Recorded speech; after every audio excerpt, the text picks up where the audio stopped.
All right. So I just want to welcome everybody out to the Freedom Summit. This is such a blessing. This is something that has been on my heart for years, and I am just so happy to have 21 experts that are going to be coming and speaking about this topic of freedom and talking about how our past holds us hostage. And we're going to be talking about how we can actually turn our trials into treasures, and how in doing so, you can release the pain from your past and live the life that God has truly called you to live. Tonight, I want to introduce a very good and dear friend of mine, Kama. She is a wonderful woman. She is a woman that wears many hats.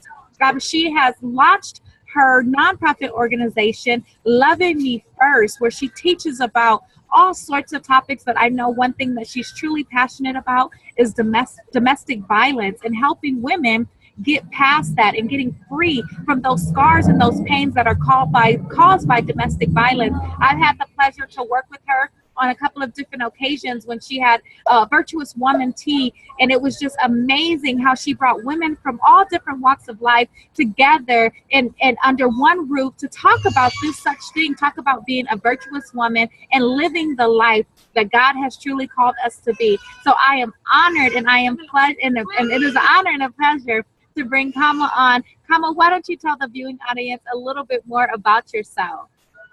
Well, first of all, I want to tell you thank you so much for allowing me to be a part of this summit. Any chance I can get to help free someone, it's always a pleasure. So thank you so much. But just a little bit about me. I am the founder of the nonprofit, as you mentioned, Loving Me First.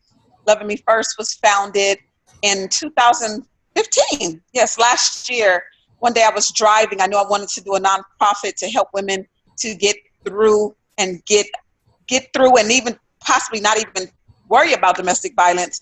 But I want to educate people on some things. And so it was dropped in my spirit to the name Loving Me First. And as soon as I got that name on my way to church, the next day I sent in my paperwork because I said, I know this is from you, Lord. So I locked it in. So I've been part of Loving Me First for the last year and a little over a year and a half. I'm also a realtor. I've been a realtor for 11 years and eight months to be exact. That is my love. Thank you. I love being able to help people as they purchase their first home, people that are losing homes. I love to be able to help them through the process, because sometimes it's not the easiest thing to go through when you just purchase one of the biggest purchases in your life and you lose it. So I like to help people in that sense. I'm dabbling in real estate investments, and also I'm educating on real estate. I'm a motivational speaker, and I am a mother of 3. They are my hearts, my loves, my everything. And because of them, I am now really pushing even further. I'm in the schools with my nonprofit, Loving Me First, because I want the young girls to understand that you have to love who you are first so that you can avoid some of those pitfalls that I fell into. And even with our young men, I'm looking to put in a young men's portion in this eventually. But I want them at a young age to understand that they don't have to go through something that I've been through. But I will say this, I thank God I went through some of the things, because if I didn't go through it, I wouldn't be that voice for them. Absolutely. Man, it's almost like, what don't you do, right? What is the scripture says that, when much is given, much is required. Yes. And I can truly say that about you, because you have taken your gifts, much like God has really been dealing with me about the story in the Bible about the servants that had the talent and how. Oh my gosh. Yeah. That has been really heavy on my spirit, and how, because so many people tell me, oh my God, you do too much, you need to slow down. And I'm like, no, I've been given this. I need to multiply, right? I need to do more. So I can say that that's truly your testimony as well, and God gives us the strength to do all that we can do. So Kama, I know that you've shared your story on many different platforms. And Loving Me First, that's such a wonderful, wonderful title. And my tagline, one of the things that I share often is self-love is the best love. So let's talk a little bit about your story and how, because I know loving Me First came divinely from God, but it was through a trial, correct? It was through some pain. It was through you going through some stuff. So let's talk a little bit about that stuff that you went through and how you actually turned your trials into treasures. Yes. Oh my gosh. I tell you this, when I was younger, my dream was to be a wife. I wanted to be a wife and a stay-at-home mom. It was just, that was my fantasy. That's the life I wanted to live. So when I was married at 19, I knew my dream came true. And I was excited because I said, oh my gosh, I'm doing this at 19 and I'm going to be the best wife that I can be, the best mother that I'm going to be. And it was, I just knew things were going to be great. Well, things took a turn for the worse. Literally a few weeks into my marriage, I went off to church one day, stayed late because we had night service. And it was something I was used to doing. However, I was married. So I didn't come straight home, not even thinking. I'm just still in the mode. You know, you're 19 still. So I'm still in the mode of hanging out with my friends. And I figure it's at church, so it's not a big deal. So I came home late. He says, well, you know what? You need to start coming home a little earlier because you're married now. And I was with child. So he said, you're pregnant and I want you at home. So I said, okay. But for some reason, all of my excitement at 19 years old when I did get married literally changed within days. I realized that, yes, I wanted to be married, but I don't know if this is who I should have been married to. So a couple of weeks later, I went to church again, night service. This time I stayed late.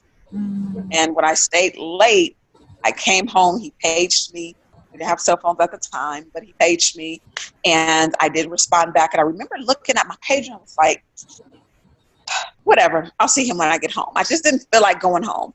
So I went home, and at that point, very long story short, he told me I wasn't allowed to go back to church on Sunday nights, Wednesday nights, no Bible study, nothing at night, and I had to be in my curfew at 10 o'clock. So that was the control. Right. And as time went on, then it was a thing of physical abuse. We got into an argument. He told me if I didn't shut up, he was going to slap me. And sure enough, so I was talking, that's when the physical abuse started. So it just snowballed. It didn't get any better. There was no apology. There was no apology. I know a lot of times people get, they get an apology. I didn't get an apology. It was turned over. Like, basically, like, I did what I did. Now I got you to shut up. Life goes on. Wow. And so during this time, and this is by this time I'm 20 years old. So as we're going through this marriage, I'm dealing with probably a little more of the verbal abuse, the mental. I was scared. I was frightened. I wouldn't do certain things because I was afraid to hurt him. I didn't want him to be mad at me if I did something wrong. But it just seemed like I could not do anything right, no matter how hard I tried. And what happened was that ended up changing who I was. I realized my self-esteem started to go low. I didn't feel good about myself. I didn't want to dress nice. I didn't want to wear makeup. I didn't really wear makeup. I wasn't ever really a makeup person, but even when it was time to dress up, it was just one of those things. I just felt like I could not please him. And that was my goal. I figured, you know what, we're in this marriage. Although in the beginning, I was a little like, I don't know if I should have done this. Right. But at the end of the day, it was like, this is my husband. So as time went on, I went through a lot of physical abuse. I've been kicked out the house, just dealing with a lot of things that really changed who I was. And I remember one day my mom says, you're not the same person anymore. And I was thinking, like, what are you talking about? Because when you go through abuse and you go through things like that, you don't want anybody to know what you're going through. So you're not going to walk around with your head down all the time. You try to be the person that you have always been.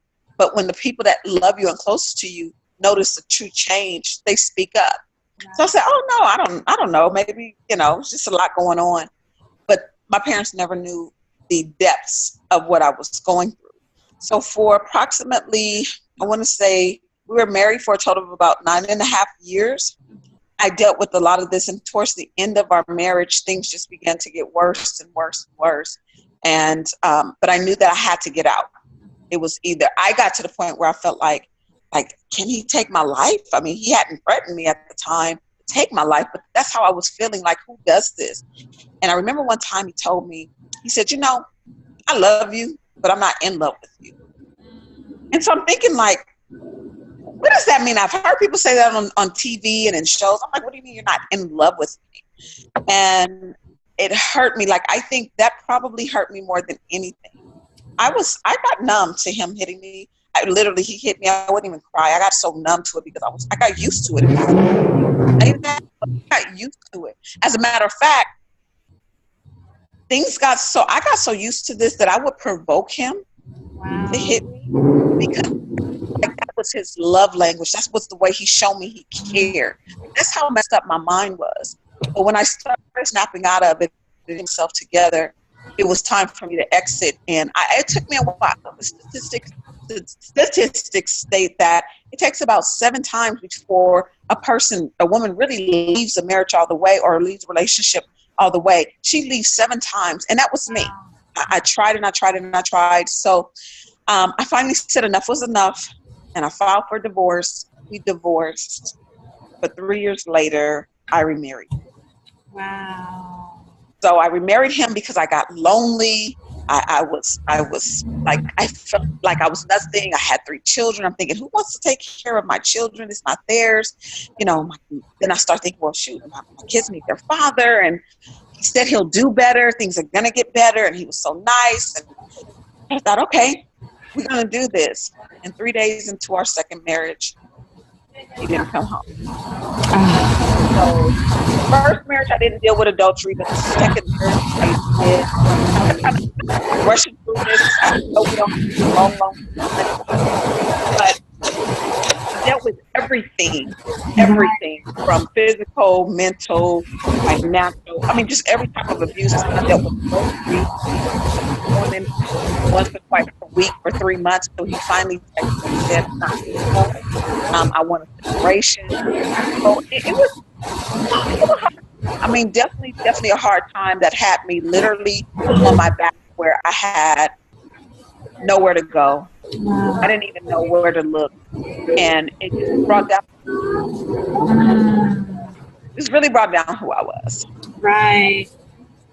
So wow. And I'm sorry, go ahead. No, go ahead. I was just going to say, we 9 months after we were married, I filed for divorce for the second time and completed it that following year. And I vowed to never, ever go back again. And I haven't. I have not looked back since. Thank God, right? Thank you. Thank God. Right. Wow, I hear you speaking and knowing you on a personal level.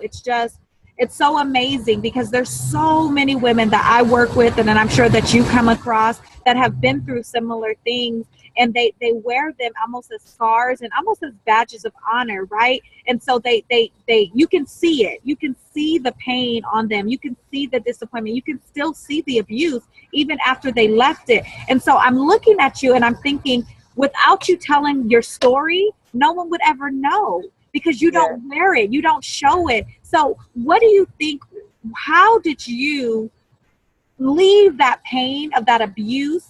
Though, and like you said, you know, the physical abuse hurt, you know, and it hurt you physically, but those words, those scars, those things that could mess up your self-esteem. How did you become the woman that we see sitting before us today, that owns her own nonprofit, that is a real estate agent, that has successfully raised her children, that, you know, maybe possibly is still interested in dating and getting married again, you know, because I still believe in love. Yes, you know, and so many women, when they've gone through these things, they count it all out and they say all men are dogs, and you know they'll never do those things. So how do you think you were able, after everything that you've been through, still believe and still smile and come up on top?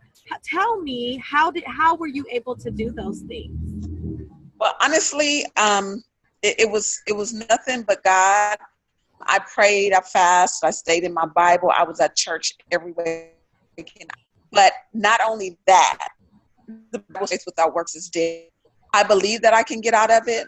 So what I started doing was looking in the mirror. I have this huge mirror in my bathroom, and I would get in the mirror, even when I get out the shower, and just look at myself and tell myself I was beautiful, tell myself I love myself. And I began to speak life to myself, because everything that I believed at one time was snatched away from me. So I had to convince myself, because people would tell me great things about myself, but I didn't believe it. And I didn't believe it because couldn't receive it, because I didn't believe that for myself. I didn't know who it was they were looking at. So when I was able to look at myself, and it took me a couple of years, but when I was able to look at myself one day in the mirror, and I remember telling myself that I'm beautiful, and I'm smile, and I believed it. And that was Yes. that changed who I was. And I realized that I don't have to tell anybody. I mean, nobody has to tell me how beautiful I am, or tell they don't have to say they love me. As long as I love who I am, I don't have to accept what other people's opinions are. So with me just doing that and just praying and being in my word and having faith and believing that I can get out of this, it changed my life. Yeah. And I did a video on Facebook a couple of days ago. In this particular video I did, I had a dream about myself. And in this dream, it was me looking at myself just hanging, like I was just standing on this display. And my face was swollen, and my lips were swollen, my eyes were big. I looked so bad. I can't even describe how bad I looked. I was looking like, that's me. Wow. But I realized that is who I saw. Wow. But that's not what everybody else sees. And then that's what the enemy wanted me to see, but that's not who God wanted me to be. So when I got up, I woke up in tears, and I just started praising God and rejoicing Him, because I said, Lord, that's what I see. That's why I was so insecure, because I kept saying, people, there's something wrong with me. They're not telling me. They're just lying to me. And that's what I thought they seen. That's what I could have been. But I realized that God has brought me up and brought me out for a time as this, so that I can share my story and let people know that in the midst of it, trust me, God has you. It's not, you think that He's gone, but He's not. He said He'll never leave you nor forsake you, but He is not gone in it. And it feels like it. He always gives us a way of escape. So He gave me that way of escape. And when I realized I had that way of escape, I ran with it. It took time to build. It took me almost 3 years to build myself. Wow. But it's okay. It's a process. It was something I had to go through. And I thank God for it. So that's how I was able to get up and get out of it. Oh my God, there's so much that you said that totally resonates with me. You know, I teach the women that I coach and the women that are in, on my weekly calls or different things. There's so much that you said that I teach and I tell them to do. All the mirrors in my bathroom, I have red lipstick, and I wrote on there, "You are enough." And it's not only for me, but it's for my children, because me too, I too am a divorced woman, and I went through abuse in my marriage. And so a lot of times it affects them. So without me directly telling my kids, you need to look in the mirror and love yourself, they see me doing it. And so they then do it. And then another thing is, like you said, believing, knowing who you are and believing it.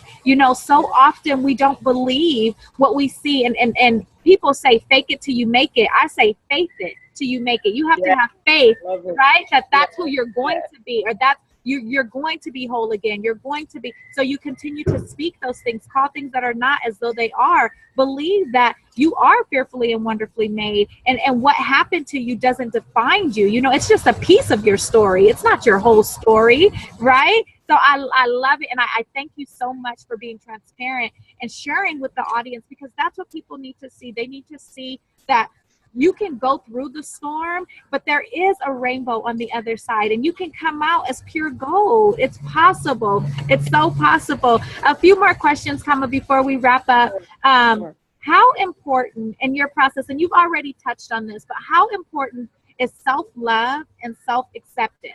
How important do you feel like that is to turn your trials into treasures? Oh, that is the ultimate, because if you can't love yourself, you can't accept yourself, then you're not going to be able to accept anything anybody else gives you. So Mm, it's you. You have to believe it. If you don't believe it, you're going to find yourself in situations as I was in. right. You're going to find other situations that you don't want to be in. Why? Because you're believing what other people say about you. There's this thing that Les Brown says. He says, somebody else's opinion of you, it's none of your business. It's Yes. not your business what they think of you. So when you learn to love self, the world is at your feet. I mean, there's Absolutely. nothing you can't do. So it's definitely high up on the chart. Absolutely. My man, Les Brown. I love him. You know, Yes, besides the Bible, he's like my go-to thing in the morning. I have to listen to yes, him every single morning. I love it. I love it. And, you know, like you said, self-love, self-acceptance.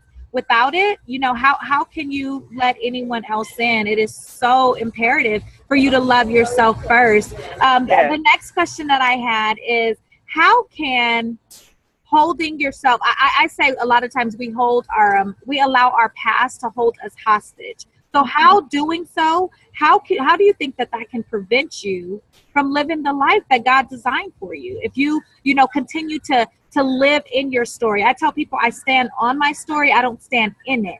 So how, when Yes. people, when they wear those scars, when they continue to talk about it and, oh, woe is me, how will that prevent them from living the life of their dreams?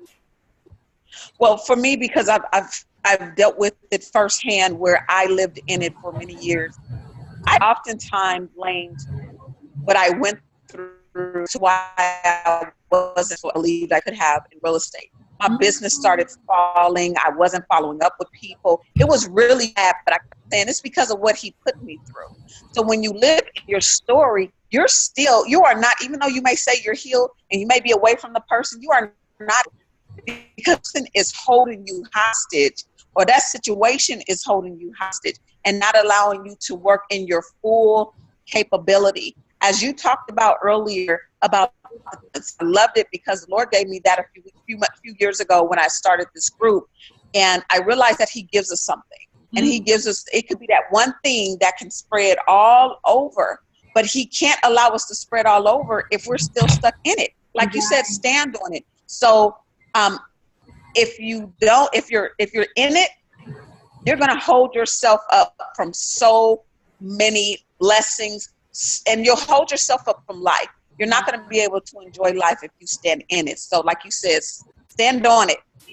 And if you don't want to speak it, you don't want to share it, just make sure that you're healed correctly and healed wholeheartedly, so that you can move away from it, but you learn from it as well. Wow, that's so amazing. People don't realize how not letting go of your past can affect your finances. Can you hear me? Can you say that once again? Oh, okay. I said, so not letting go of your past or allowing your past to hold you hostage can actually affect your finances. Now, we also, you know, we know that if it messes with your money, you want to do something about it. So it could affect in your case, it started to affect your finances. It affected your career. Wow. It was huge effect. Wow. Huge effect. And it was Yes. And it trickles down into other areas. It affects your children. It affects, it affects so many different areas of your life. You know, it affects other relationships, and not only romantic relationships, but friendships and different things. So it is so necessary to let go of your past. Wouldn't you agree? Oh, yes. You got to let it go. You have to. Oh man, this is so good. So as we're getting ready to wrap up, one last question, and then I want you to share anything that you have going on. If you have any seminars, if you have any workshops, if you need volunteers, anything that you may have going on, I want you to reach out to my audience and to I'm believing for 100,000 person reach. So I want us to be able to collaborate and for people to know how to directly get in contact with you. But the last question I have, and you pretty much have already hit on this, but maybe if you can give us 3 steps, like 3 actionable steps, 3 tangible steps that people can do to release their past to live the life of their dreams. What are 3 things that you would suggest? Well, I would first of all suggest therapy. I know many people may be against it, but I will suggest therapy because you can get things out. The one thing my therapist told me was this: when she revealed to me that he still had a hold on me and that's why I couldn't achieve anything, that was the moment I let go and the day my life changed. Wow. So I would say, for one, go to therapy. Number two, I would say focus on you and your family. So if you have children, if you have a husband, a husband, whatever the case may be, whatever it is you're going through, focus on you and focus on family, and always keep God in the center of it. When you do all that, be consistent. Be consistent in what you do. You're going to have times that you may relapse. Some things may come to mind. I just had a moment a few nights ago. But stay consistent in what you do. And if you put all those together and you do the things that you're supposed to do, I guarantee you success. Follow through, follow through, follow through. Yes, that's perfect. So you heard it from Kama. Get some therapy, and I'm an advocate of therapy. Be focused on yourself and your family. Another thing that many motivational speakers and inspirational speakers teach on is what you focus on grows. So if you focus on God, if you focus on the positive, if you focus on the family, you're going to bring more of that into your life and stay consistent. You have to be consistent, even on the hard days, even when it feels like it's not getting better, even when it feels like the wounds are not healing. Stay consistent. Continue those things until the end. My goodness, this was such an amazing, amazing interview. Kama, I thank you so much for your time. I thank you for sharing your story. How can my audience reach you, and what do you have going on? Is there any way that we can reach out and help you? What's going on in the world of Kama? Definitely. As under my nonprofit, I am always taking donations, monetary donations right now, because we're still working on things. I am in 2 high schools now, thank God. 2 high schools where I have a girls club. Thank you. And I am looking for my girls club. I'm looking for donations. If you want to donate, anything for the young girls, because I like to give them incentives. I'm going to do some raffles this year. I don't care if it's a $5 gift card to Starbucks, if it's a movie ticket, if it's $5 cash, if whatever you think these young girls can have, if it's something, they get mirrors and journals already, but anything outside of that, something just to motivate them. I'm definitely looking for something. Okay. Oh. Kama, did I lose you?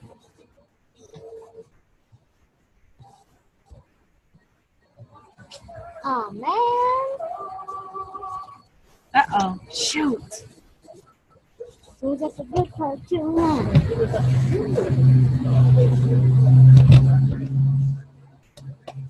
And it's on there too.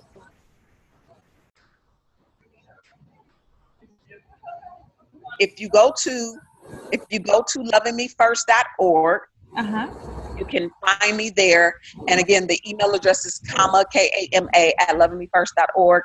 Find me on Facebook. And then you could also go to @Kama or Kama Speaks on social media, or just Google Kama Speaks. You'll find me on all kinds of social media. So again, just reach out to me, email me, however you can help me out and the nonprofit. It will be absolutely phenomenal. Perfect. Yes, go for it.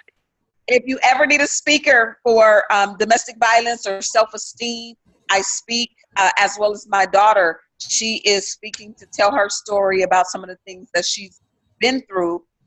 She hasn't been through domestic violence. She didn't even see half of the stuff that I went through. But she does encourage young girls with self-esteem, because she went natural. She had a ton of ridicule, times she wanted to give up, but she kept in. So inbox me for that as well. Wow, that just gave me chills. I love it. I love it. You are being a mirror to your daughter. She is able to become an even greater woman because of your work. And that's what it's all about, right? Our children are supposed to be arrows that shoot out farther than us. So, Kama, I thank you. I honor you. Many blessings to you, to your organization. Reach out to her. In the email that you all are receiving, I'll have some of her information. I'll have her website. I'll have her email address, so you can inbox her. I'll have all her information. Please inbox her. Thank you so much for your time. We love you, and God bless. Bye-bye.